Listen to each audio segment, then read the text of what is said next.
A NATO summit that's to take place in Vilnius, Lithuania, starting in 11 days, roughly 11 July of 2023 and going through the 12th, may be, as I've often warned you, the watershed event that may determine the outcome of this war, possibly leading to a full-fledged World War III.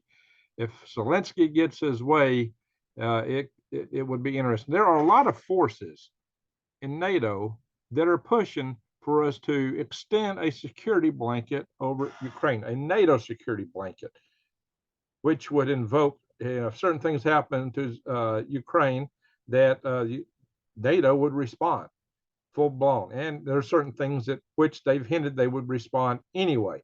But this takes it to the next level. There are even forces like the Prime Minister in Ukraine, in United Kingdom, they both start with UK, right? Mr. Wallace advocating pulling Ukraine directly into NATO, fast tracking them as a member of NATO. And of course, Liz Truss was second in that opinion. She's talked about that before the Parliament there in Great Britain. That's actually, there's video of that, guys. And this is very serious because these are the red lines. This is what Russia got into the war about. This is why Putin went in there, was to keep Ukraine from becoming a member of NATO. So if that gets pushed, it's going to push his buttons, and who knows what he's going to do, how he's going to react. Could this take it nuclear? So you got to remember too, I showed y'all, and I'll remind you with this, a few nights ago, I think I've showed this to you a couple of times, where Sergei Karakanov has written that indeed Russia should nuke. He's in the Security Council of Russia, by the way. Russia should nuke a European city or Europe in general. And he believes that America won't react. And he's actually this is part of the de-escalate strategy, with a theory that if they don't do this, then eventually we'll find ourselves in a full-scale nuclear war. To do this would stop things from escalating now, catch it, nip it in the bud, so to speak. Do you think that'll work? What would be the outcome? And then there's those rumors. I've seen a rumor out there that, and this is just a rumor, and I don't believe it, I'll tell you why. But I've seen a rumor out there that saying that, and it is interesting that the Wagner forces in Ukraine are stationed right next to where allegedly next to where some of these nuclear devices are that Putin sent to Belarus. Did I say Ukraine? Well, anyway, Belarus. So what happens, according to some projections, supposedly some Israeli intelligence person made this claim, was that the Wagner force was planning to get one of these and attack the meeting in Vilnius, the NATO meeting. The reason I don't buy into that is because that would definitely, in my humble opinion, launch a full-scale nuclear reaction from all of NATO. I mean, that would be intercontinental ballistic missiles flying. That would not be a tactical few nukes, I don't think. And that's why I really, I think Putin is conservative to a good degree, believe it or not. He has held back a lot in many ways. Well, he's launched a war, but he's still been reserved in some ways. He's gone about it. I don't think he wants a full-scale nuclear war, full-scale. But he might go tactical for various reasons, and maybe they think they can pull it off. Can they? See, we got brinksmanship coming up from both sides. Oh yeah, and we're talking about sending the ATACMS missile. The one we said, oh, we can't send that. That would evoke a nuclear war. That's one more red line, the ATACMS missile. And oh yeah, we're also talking about sending the ATACMS missile with the very controversial submunitions, the ones which just fly out and obliterate everything in the field. It would take out a column of tanks. I've shown a video of that in some of my videos in the past, guys. So think about that. What does all this mean? Where we're heading?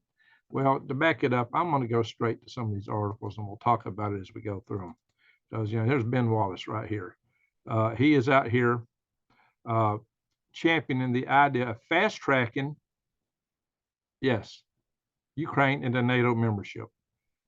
So, guys, this is about as serious as it gets, in terms of, I know people who believe that ought to be done, but that is really poking the bear, guys. Why would we do that? You tell me. If you think we should do it, say so in the comments below. But, that is really poking the bear, in my humble opinion. Oh yeah, Russia's nuclear strike, real possibilities. Putin must show it. He can hold on to power. This is from ex-U.S. Intelligence analyst here, believing that Putin must do this. And of course, then we got this. This is the ultimate thing. I should have led off of this. Ukraine can develop nuclear weapons within a short time. Yeah, this has come out from a couple of sources. I've seen this. So supposedly, if NATO doesn't bring Ukraine under the security umbrella, Ukraine will move in to develop nuclear weapons. Now, how's that going to set with Russia? Is this going to prop them to have the nukes fly? Now, some people say that there are some analysts on the Russian side says we won't nuke Ukraine because Ukrainians are us. You know, we're the same people, but we would nuke Europe. And that's some of the claims made by this gentleman, Mr. Sergei Karakanov. So I mentioned him earlier. He's in the Russian Security Council. And here's another article about him, saying basically the use of a nuclear weapon can stop World War III and human extinction. So he really believes this has to be done. Has to be done. They have to nuke some European cities according to this line of thought. Jeez, guys. Got to use a nuclear war to stop a nuclear war. Fighting fire with fire. Which also entails the idea that they think they are going, and this will be pressed to full-scale nuclear war. That is the underlying philosophy. You can only buy into that if you think we're going to full-scale nuclear war. And if Vladimir was to really pursue this, hey, developing their own nuclear weapon, you can expect Russia will react in kind beforehand. They will be like Mossad on top of Iraq and maybe Iran in the future. So yeah, guys, this is something to consider. Now, according to this article, Vladimir Putin is terrified of being overthrown and taken out like Gaddafi and Hussein. That's usually what happens to these autocrats when they lose their position of power. It happens all too often. Just ask Mussolini. But hey, maybe he's got something to be concerned about. Allegedly here, according to this article, there was already an attempted assassination attempt on him by somebody planting explosives on a barge under a bridge.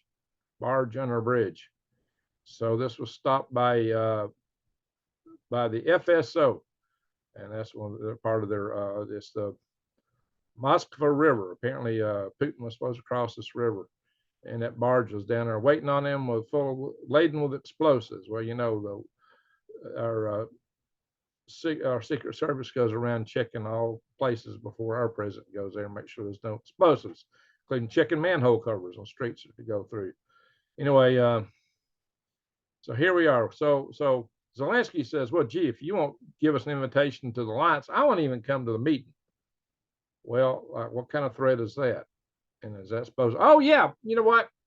It's probably destined to happen. He is probably destined to get a fast track into the alliance. You know why?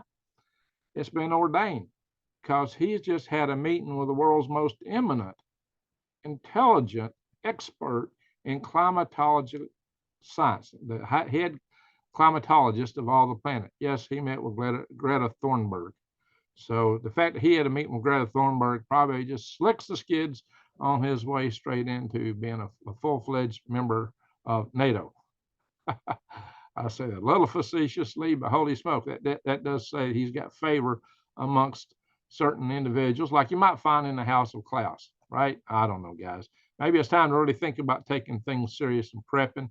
Get your beans and rice from the big box store, and also go to watch my videos and eat free from the weeds and the trees. But guys, having stuff that you can bug out with is a good idea. And this stuff you can bury it in your backyard because these buckets are so robust and sealed, and the pouches within them are sealed, and it's easy to carry. So this is the last 25 years. You can get $80 off just a 4-week supply. Each bucket's 2 weeks. You get 2 of these. $80 off. Now, where are you going to find 2 weeks worth of food for that, guys? Stuff that lasts 25 years. It's packaged this way. Yeah. So, you know, that's what you get, guys. That's pictures of it. Give you an idea of what it is. Anyway, guys, go to prepwithgreg.com if you're interested in this. Prepwithgreg.com if you have an interest in that area. All right, guys, let's move on. Yeah, if I can get these articles to change. I think I just closed one. NATO warning over Wagner troops in Belarus.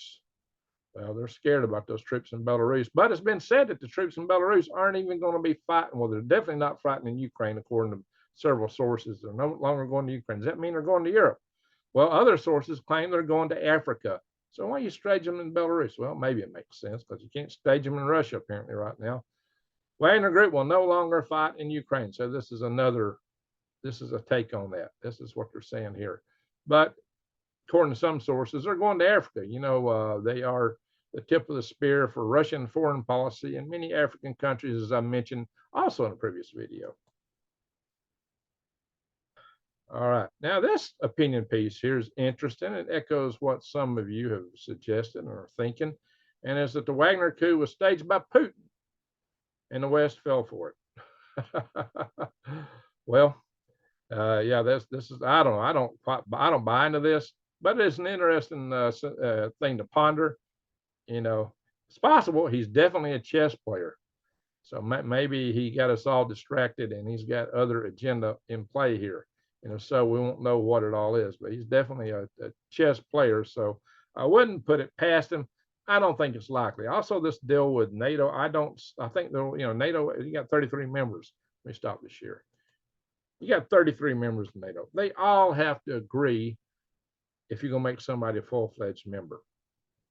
So I think somebody would probably hold out. So I don't really see Ukraine getting approved, no matter what Ben Wallace wants to do or Liz Truss. I don't think NATO will make them a full-fledged member.